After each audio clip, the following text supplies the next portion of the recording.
ಎಲ್ರಿಗೂ ನಮಸ್ತೆ. ನಾನು ಇಂದಿನ ತರಗತಿಯೊಳಗ ನವೋದಯ ವಿಷಯಕ್ಕೆ ಸಂಬಂಧಪಟ್ಟಿರುವಂತ ಮೆಂಟಲ್ ಎಬಿಲಿಟಿ ಒಂದು ಟಾಪಿಕ್ ಅನ್ನ ತಗೊಂಡ್ ಬಂದೀನಿ. ಸೊ ನವೋದಯದಲ್ಲಿ ಒಟ್ಟು 3 ವಿಷಯಗಳ ಒಳಗೊಂಡಿರುವಂತ ಒಂದು ಪ್ರಶ್ನೆ ಪತ್ರಿಕೆ ಇರ್ತದೆ. 80 ಪ್ರಶ್ನೆಗಳು, 100 ಅಂಕಗಳು. ಒಂದು ಪ್ರಶ್ನೆಗೆ 1.25 ಮಾರ್ಕ್ಸ್ ಅನ್ನ ಕೊಡಲಾಗಿರ್ತದೆ. ಸೊ ಅದರಲ್ಲಿ 50 ಅಂಕ ಮೆಂಟಲ್ ಎಬಿಲಿಟಿ ಸಂಬಂಧಪಟ್ಟಾಗಿರ್ತದೆ. ಚಿತ್ರಗಳನ್ನ ಗುರುತಿಸೋದು. ಸೊ ಆ ಚಿತ್ರಗಳ ಗುರುತಿಸೋದ್ರಲ್ಲಿ 10 ಅಧ್ಯಾಯಗಳದಾವ. ಆ 10 ಅಧ್ಯಾಯದಲ್ಲಿ ನಾನು ಜಾಮೆಟ್ರಿಕಲ್ ಫಿಗರ್ ಫಾರ್ಮೇಷನ್ ಅಂದ್ರೆ ರೇಖಾಕೃತಿಗಳನ್ನ ಪೂರ್ಣಗೊಳಿಸೋದು ಈ ಅಧ್ಯಾಯವನ್ನ ತೆಗೆದುಕೊಂಡಿನಿ. ಸೊ ಈ ಅಧ್ಯಾಯದಲ್ಲಿ ನಾವು ಯಾವ ರೀತಿ ಐಡೆಂಟಿಫೈ ಮಾಡಬೇಕು, ಒಟ್ಟು 40 ಅಂಕ, 40 ಪ್ರಶ್ನೆಗಳು, 50 ಅಂಕಗಳನ್ನ ಕೊಟ್ಟಿರ್ತಾರೆ. ಸೊ ಈ ಅಧ್ಯಾಯದಲ್ಲಿ 4 ಪ್ರಶ್ನೆಗಳಿರ್ತಾವ, 5 ಅಂಕಗಳನ್ನ ಕೊಟ್ಟಿರ್ತಾರೆ. ಒಂದು ಪ್ರಶ್ನೆಗೆ 1.25 ಮಾರ್ಕ್ಸ್. ಸೊ ರೇಖಾಕೃತಿಗಳನ್ನ ನಾವು ಯಾವ ರೀತಿ ಐಡೆಂಟಿಫೈ ಮಾಡಬೇಕು, ಯಾವ್ಯಾವ ತರದ ರೇಖಾಕೃತಿಗಳನ್ನ ಈ ಚಿತ್ರದಲ್ಲಿ ಕೊಟ್ಟಿರ್ತಾರೆ. ಸೊ ಆಲ್ರೆಡಿ ನಿಮಗೂ ಗೊತ್ತು, ವೃತ್ತ, ತ್ರಿಭುಜ, ಚೌಕ, ಆಯತ, ಘನಾಕೃತಿ ಮತ್ತು ಚೌಕಾಕೃತಿ ಅನ್ನೋದು ಗೊತ್ತು. ಸೊ ಇವು ರೇಖಾಕೃತಿಗಳು. ಸೊ ಇದರಲ್ಲಿ ಈ ಪಾಠದಲ್ಲಿ ನಾವು 3 ರೇಖಾಕೃತಿಗಳನ್ನು ಮಾತ್ರ ನಾವು ನೆನ್ಪಿಟ್ಕೋಬೇಕು. ಯಾವುದು ಅಂತಂದ್ರೆ, ಒಂದು ಚೌಕ, ಎರಡನೇದು ತ್ರಿಭುಜ, ಮೂರನೇದು ವೃತ್ತ.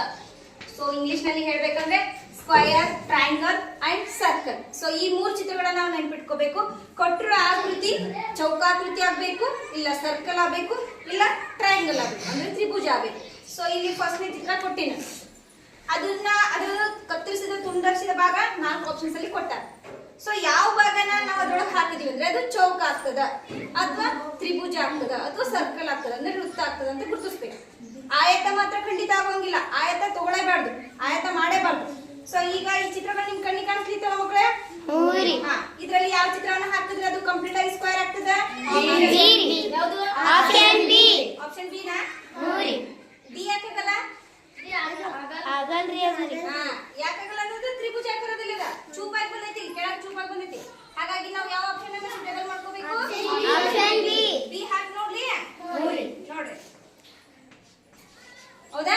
ಸೊ ಇದೇ ತರ ಚಿತ್ರ ಮತ್ತೆ ಬೇರೆ ಬೇರೆ ಕೊಡ್ಬೋದು. ಇಲ್ಲಿ ಕಿರಿದಾಗಿ ಕೊಡ್ಬೋದು, ಇಲ್ಲಿ ದೊಡ್ಡದಾಗಿ ಕೊಡ್ಬೋದು, ಇಲ್ಲಿ ಕಿರಿದ್ ಕೊಟ್ಟು ಇಲ್ಲಿ ದೊಡ್ಡ ಕೊಡ್ಬೋದು, ಈ ತರ ಕೊಡ್ಬೋದು. ನಾವು ಫಸ್ಟ್ ಚಿತ್ರವನ್ನ ಚೌಕಾಕೃತಿಯಲ್ಲಿ ಫಾರ್ಮೇಶನ್ ಮಾಡ್ಬೇಕು. ಈ ಒಳಗಿನ ಚಿತ್ರ ಎಲ್ಲ ಐತಿ ಅಂತ ಗುರುತಿಸ್ಬೇಕು, ಆ ತರ ಗುರುತಿಸ್ಬೇಕು. ಓಕೆನಾ? ನೆಕ್ಸ್ಟ್ ಇದು ಏನಾಗಬೇಕು? ವೃತ್ತ ಆಗ್ಬೇಕು. ಸೊ ವೃತ್ತದ ಒಂದು ತುಂಡರಿಸಿದ ಭಾಗ ಇಲ್ಲಿ ಆಪ್ಷನ್ಸ್ ಒಳಗೆ ಕೊಟ್ಟ. ಸೊ ಯಾವ ಭಾಗ ಹಾಕೋಣ? ಆಪ್ಷನ್ ಸಿ ಹಾಕೋಣ.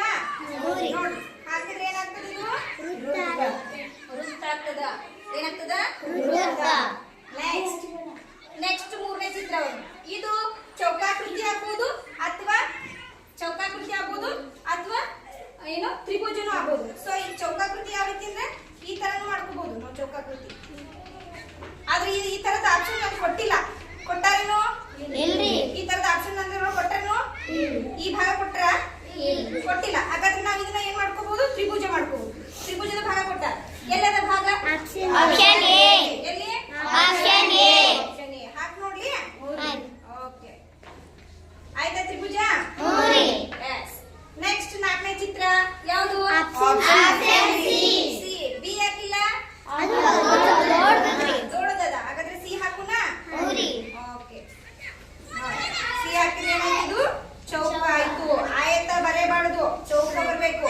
ಈ ಚಿತ್ರದಲ್ಲಿ, ಈ ಪಾಠದಲ್ಲಿ ಕೇವಲ ತ್ರಿಭುಜ, ಚೌಕ, ವೃತ್ತ, ಈ 3 ಚಿತ್ರಗಳನ್ನ ನೀವು ಗುರುತಿಸಿಕೊಂಡು ನಿಕ್ಕಟ್ಟಾಗಿರುವಂತಹ ತುಂಡರಿಸಿದ ಭಾಗವನ್ನ ಜೋಡಿಸೋದ್ರ ಮೂಲಕ ನಾವು ರೇಖಾಕೃತಿಗಳನ್ನ ಪೂರ್ಣಗೊಳಿಸಬೇಕು. ಸೊ ಈ ರೀತಿ ನಾವು ಆಪ್ಷನ್ಸ್ ಗಳನ್ನ ಚೂಸ್ ಮಾಡೋದ್ರ ಮೂಲಕ ಇದರಲ್ಲಿ 5ಕ್ಕೆ 5 ಅಂಕನ ಪಡಿಬಹುದು. ಎಲ್ಲಿ ಮಿಸ್ ಆಗಂಗಿಲ್ಲ. ಅರ್ಥ ಆಗದಲ್ಲ? ಓಕೆ, ಮುಂದಿನ ಅಧ್ಯಾಯನ ಮುಂದಿನ ತರಗತಿ ಒಳಗ ಮತ್ತೆ ತಗೊಂಡ್ಬರ್ತೀನಿ.